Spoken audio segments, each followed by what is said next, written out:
What's up, everybody? This is the Right Jason, and today we're talking about Adobe XD. What is Adobe XD exactly? And should you use it for web design? Let's find out.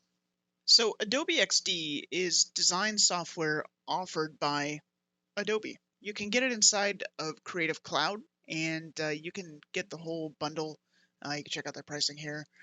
Or you can get it individually. So, depending on what kind of user you are, if you're a power user of Adobe apps, you're going to want to go all in. Otherwise, you can just get this for $9.99 a month and give it a shot. It looks like a free trial here. Just a heads up, I am not sponsored by Adobe, so I don't earn anything off of mentioning Adobe or doing any of these videos currently. But I use Adobe XD exclusively for all web design and a lot of other things too. So if you're interested in learning about Adobe XD, you can come to the website, check it out, download it, set up the trial, and get a little bit of information about what you can do with this thing, which is really powerful. I mean, you can design apps, you can design different interfaces, you can mock up full website designs, and just do a lot of other cool things too, like random graphics that you're going to be using for screen. Adobe XD is so intuitive and easy, at least in my mind, that I use it for a lot of different reasons. Adobe XD has a lot of cool features too that are built in. There's auto animation, there's symbols, there's hover states, there's prototyping, there's sharing, there's feedback loops, and all that good stuff. We're going to get into it a little bit here. This video is to talk all about what is Adobe XD and why you should use it. All right, so I'm just going to open up Adobe XD here. Now, I just have a new file here opened at 1920 1080, and it's blank. So I don't want to show anything that's pre-made, because if you've never used this, you probably don't know what to expect when you open this up. And, up front, it's kind of simple. It looks very basic. It doesn't seem like there's a whole lot of stuff, but we're going to get into some of the features that it has and that I use most often. So there's a lot of tools here that you can use, even though it might not seem like a lot. Something to keep in mind so you don't get lost right at the outset is this document assets here. You hit this little arrow and you can look at all of your different assets you have available across different profiles inside of Creative Cloud. So if you are using Creative Cloud, there is the benefit there of having all of your libraries available. But we're just going to assume that we don't have anything in here. On the left, you've got your arrow, you've got your square rectangular box tool, your ellipse, triangle, you got your line tool, pen tool, text. This is to create another artboard, and this is to zoom in. Now, I rely a lot on keyboard shortcuts, so I try not to do too much clicking around, but that is a brief overview of those tools there. In this Document Assets panel, this is where you can save your colors, character styles, and components. Components or symbols, however you want to word that, but that's basically how you can create assets that you save and use over and over and over again, like a button.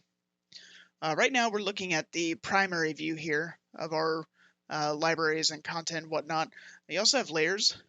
So just like any other Adobe app, you've got a series of layers inside your artboards. And you can organize them, group them, rename them, all of that good stuff to deliver a clean file. And you've got plugins. We're not going to cover plugins in this video because there's a lot of other stuff to touch on, but that's where you would add plugins. And there's things that I use like Lorem Ipsum plugin and a number of other things that aren't necessarily integrated into Adobe XD. On the right-hand side, we got your typical alignment tools. You can see all those here in the top row. Repeat grid, which it could be, pretty useful depending on what you're producing, but I find that I really like using just separate components and groups more, but we'll get into that. Here you've got your common add, subtract, all that stuff here. You got some information about your component, which you'll see what some of those things are. Transform area, width, height, you'll be adjusting those things constantly. You can lock them in place and all of that. You can play with the responsive resize, and you got opacity settings here, transparency for your different objects. At the very top, you've got design, prototype, you've got share, and you've got these different buttons up here. So design's where you're doing all your comping and whatnot. Let's switch this back over. You've got your prototype. This is where you're going to wire everything together, so that way things are clickable. Then you've got your share. This is when you're ready to deploy your link for users to see and interact with. And we'll do something real basic here to show you a few things.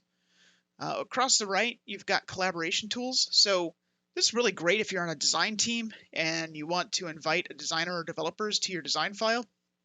You can do all that in the cloud, which is really amazing. And it's kind of like Google Docs, where you'll see each other's mouse icons floating around the screen. You can both design at the same time. It's really great.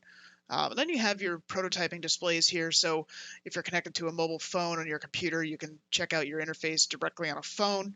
And this one is a favorite.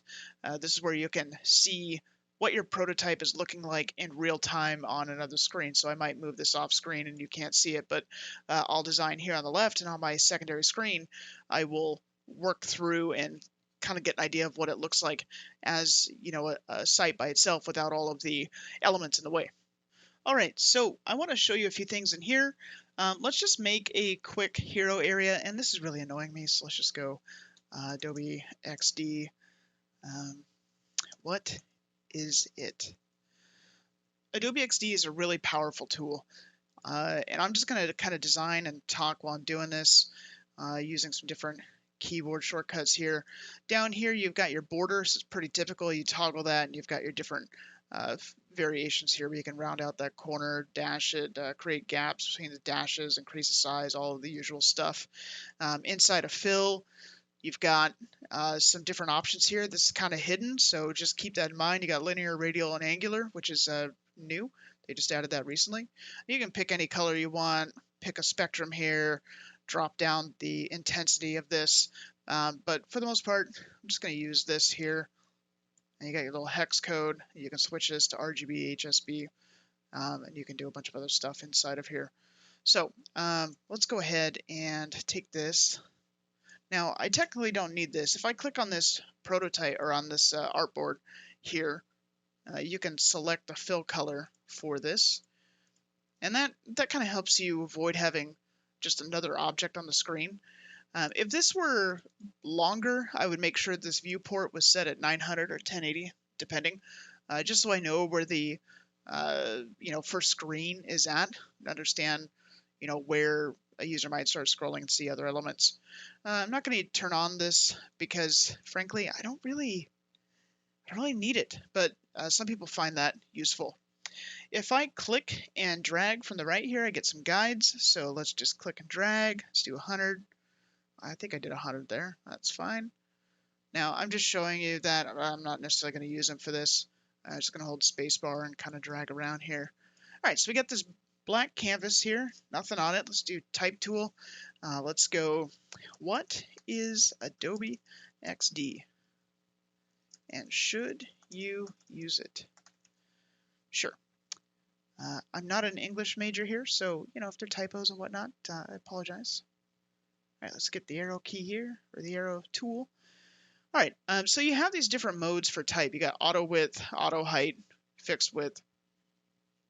I'll be honest here, I usually use fixed width because I get annoyed with how the this setting here, the auto width, works. But it's kind of up to you. What do you want to do there? So it depends on the situation as well, because like, look, this can make it really easy if I go auto width.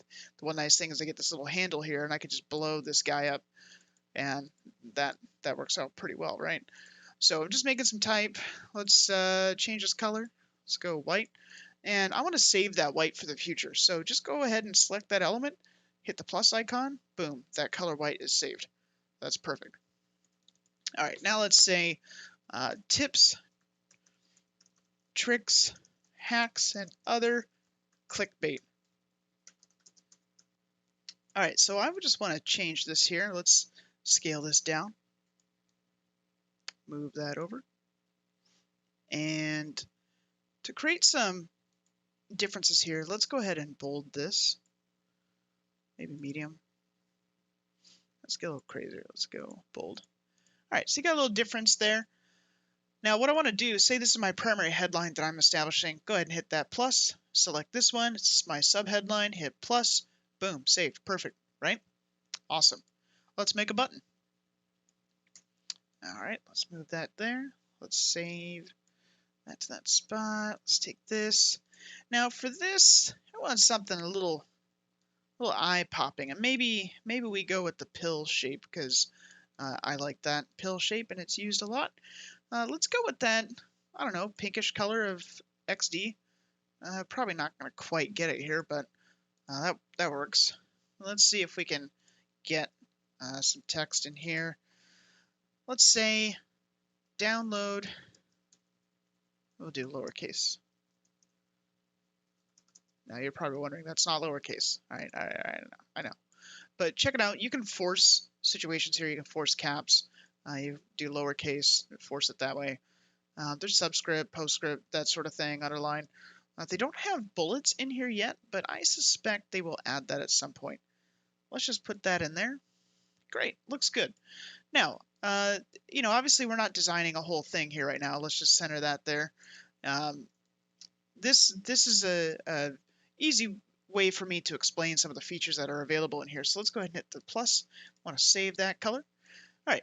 So, it's not a fancy button or anything like that, but let's create a symbol or a component. So what I want to do is select all that by clicking and dragging, Command K, boom, symbol. Now you're going to get this solid fill diamond, which means it's the master component. So anything you do here is going to change all the other versions. So if I just copy this guy, I'm just holding Alt and dragging and creating a mess here so you can see. So I want to take this and you know what? I got that wrong by I don't know, a few points. You can see, I'll just do this dramatically here, you can see it affects everything, which is great because later when we have our video about design systems, you're going to see how this can dramatically increase the speed of your workflow as you're designing things. So that's pretty clean. I mean, this is in a good spot. Let's go ahead and create this box here. And what I like to do is I like to create these boxes because what I'm going to do is I'm going to find an image and I'm just going to drop it in there. So let me just grab something. Okay, so I found something ultra distracting for now. Let's go ahead and drop this in. Well, that's not too bad. Let's send it back. Well, that's kind of clean. Let's just drop the opacity here of this. And now we've got kind of a design going. All right, now this is far from being a website design, but I want to show you a couple other things. So we've got our character styles saved here for these two elements. Now, obviously, you can keep going, over and over and over and just keep making different types of styles and whatnot, saving those, as well as your colors and all of that. You can double click in here, rename things if you want. I clicked on the white there, so it changed to white. You can rename all of these if you want to do main headline, sub headline. You can rename all of your components as well. But one thing I want to show you before we wrap up is hover state. So I've got this component selected here. You just click on that, select it, and then in here, hit the plus icon and hit hover. So right now, it works kind of like layers. So just keep that in the back of your mind. This works like layers, okay? So I'm selecting the hover state layer, and what I'm going to do is let's just do something like wacky. I don't know. Let's just go ridiculous here. Let's go boom. Okay. Yeah, let's do that because then we can play with this text. Let's go ahead and make this text black. And one thing I'm going to do here is I can click out of this, click on that, hit plus. It should add both colors. So there's some little shortcuts there to know about. Now, you'll see that we've got these two different states as I toggle back and forth, which is perfect. And if I go on prototype mode, hit that little plus icon, bring this over, you can see now I've got this hover state. So that's pretty awesome, right? So that gives you a little bit of an intro into some of the features in Adobe XD. And there's a lot of stuff to get into. And you can see that even though it looks basic, there's a lot of things that you can do with this. Right now, we don't have a whole lot going in terms of prototyping, but in future videos, we'll talk about complex prototyping, auto animations, and a whole slew of features. Now, should you use this for website design? Why not? If you're using Figma, if you're using Sketch, why not give Adobe XD a try?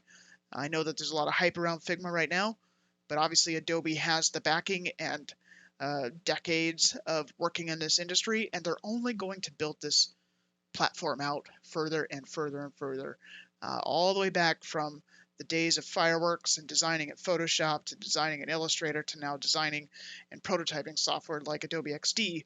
They offer a full suite of services that really allow you to create a full product start to finish.